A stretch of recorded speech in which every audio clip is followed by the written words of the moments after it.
जिस पुरुष का मन अपनी पसंदीदा स्त्री के साथ बार बार प्रेम करने को करता है, वह पुरुष बार बार उस स्त्री को अपने दिमाग में याद कर कर भी उसके साथ प्रेम करने की कल्पना करता है। तो क्या उस पुरुष की कल्पनाओं से उस स्त्री पर कोई असर होता है?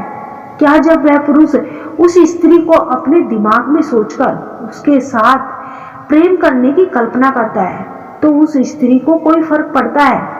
तो दोस्तों, वीडियो के अंत तक जरूर बने रहिए। तो चलिए जानते हैं दोस्तों, स्त्री हो या फिर पुरुष, उसके लिए प्यार एक सबसे गहरा भाव होता है।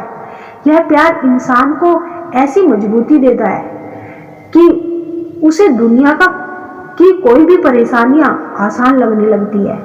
यह प्यार केवल मानसिक नहीं होता, इसमें शरीर की भी बड़ी भूमिका होती है। मनुष्य को छोड़कर लगभग सभी अन्य प्रजातियां, नर हो या फिर मादा, एक दूसरे के प्रति प्रेम के लिए ही आकर्षित होते हैं। शायद यही वजह है कि केवल प्रेम पर ही आधारित रिश्ते पर लोग नैतिकता के सवाल उठाते हैं।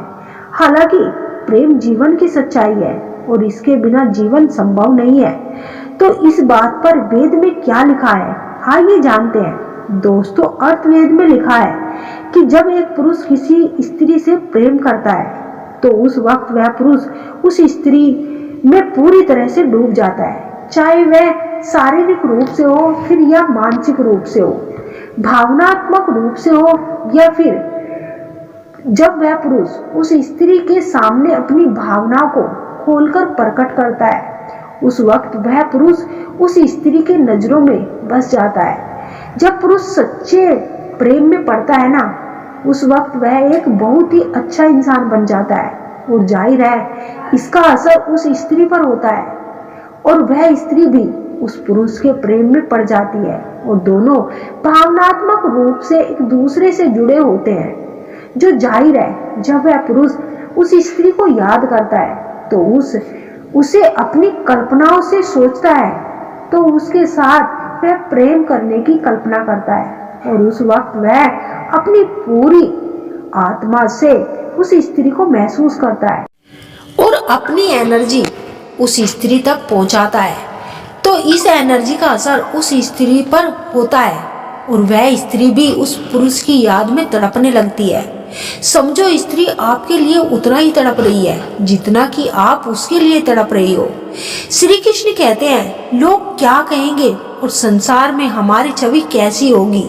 इसके भाव से हमें उस अनमोल व्यक्ति को कभी नहीं खोना चाहिए जो हमें अपनी दुनिया में बैठा हो, क्योंकि अच्छे लोग हमेशा साथ रहते हैं, दिलों में भी, लफ्जों में भी और दुआओं में भी।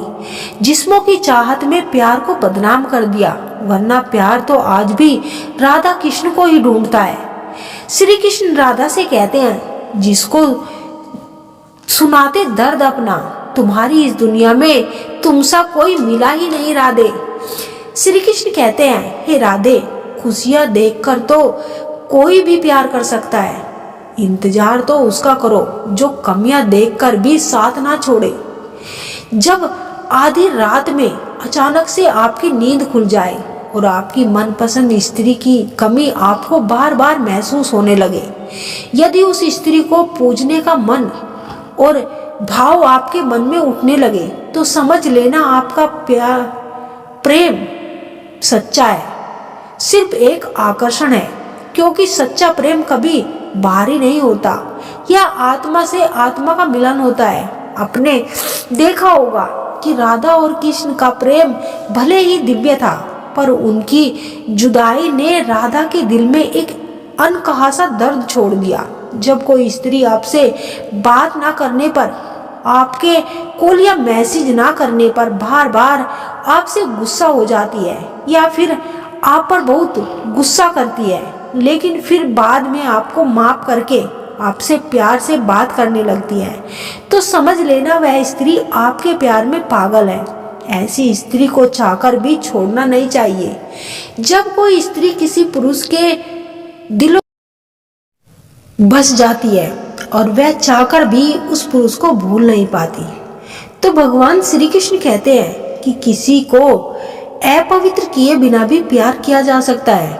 प्रेम करना एक पवित्र प्रेम होता है क्योंकि ढूंढने से नहीं मिलते, आत्मा से चाहने वाले। खुद भगवान को ढूंढ लेते हैं वह शख्स जो दिल को सुकून दे, जो पूरी आत्मा से आपको चाहता है। वह विधाता होकर भी विधि के विधान को टाल ना सके। दोस्तों, प्रेम और कुमता, इन दोनों को अलग अस्तित्व होता है। दोनों में अंतर क्यों किया जाता है? अगर हम इन शब्दों का मूल देख सके तो प्रेम और वासना दोनों ही संस्कृत के मूल रूप से आ रहे हैं, जिसका मूल अर्थ अच्छा होता है। कहते हैं कि एक परिपूर्ण प्रेम वह है जिसमें प्रेमी जोड़ा अपनी आत्मिक और आत्मा से उद्देश्य की पूर्ति से वह तय उचित रिश्तों के अनुसार ही इंद्रियों को लालसा की पूर्ति करता है। प्यार एक शारीरिक क्रिया है जो आपकी इंद्रियों के साथ आपके मन की प्यास को बुझाता है।